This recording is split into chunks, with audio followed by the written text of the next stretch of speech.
સાવલીના મેવલી પુલ પર લોખંડની એંગલ લગાવતા વાહન વ્યવહાર ઠપ. 108 એમ્બ્યુલન્સ અને એસટી બસો અટવાઈ.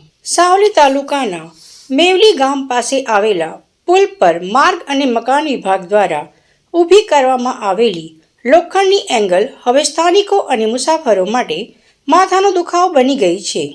પુલની સુરક્ષાના નામે લગાવવામાં આવેલી આ આડશને કારણે તાલુકાનો મુખ્ય વાહન વ્યવહાર ખોરવાઈ ગયો છે, જેના પગલે જનતામાં ભારે રોષ જોવા મળી રહ્યો છે. મુસાફરો અને વિદ્યાર્થીઓ બેહાલ. મેવલી પુલ એ સાવલીથી સાંઢાસાલ, પાંડુ અને કાલોલ જેવા મહત્વના વિસ્તારોને જોડતો મુખ્ય માર્ગ છે. લોખંડની એંગલના કારણે એસટી બસો પુલ પરથી પસાર થઈ શકતી નથી. પરિણામે બસોને અધવચ્ચેથી જ પરત વાળવાની ફરજ પડી રહી છે.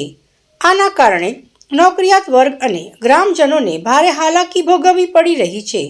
તદુપરાંત ઊંચાઈના અભાવે સ્કૂલ બસો પણ અટવાઈ ગઈ છે.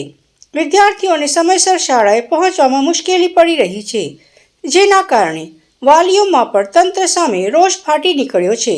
જીવન રક્ષક 108 એમ્બ્યુલન્સ માટે પણ રસ્તો બંધ. સૌથી ગંભીર બાબત એ છે કે આ એંગલ જમીનથી માત્ર 2.5 મીટરની ઊંચાઈએ લગાવવામાં આવી છે.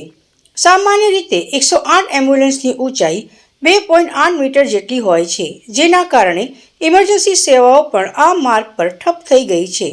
દર્દીઓને હોસ્પિટલ પહોંચાડવા માટે લાંબો ફેરો કરવો પડે તેમ છે, જે કટોકટીના સમયે જીવલેણ સાબિત થઈ શકે છે. બ્રિજ કરો ને એ નબળો હોય. પેસેન્જરે પૂરતા પૈસા ટિકિટના ચૂકવેલા છે. પેસેન્જરને આમાં નુકસાન શું કહેશો? પેસેન્જરનું કંઈ નુકસાન નહીં, કારણ કે આમાં શું બ્રિજ જ અચાનક બંધ થઈ ગયો હોય. પેસેન્જરનો કોઈ મતલબ નહીં. 20 વર્ષથી ગાડી આવે જ છે સોડાસા. પણ હાલમાં તાત્કાલિક ધોરણે રસ્તો બંધ કરી દેવામાં આવેલો છે. એસટી વિભાગને કોઈ જાણ કરેલી ખરી?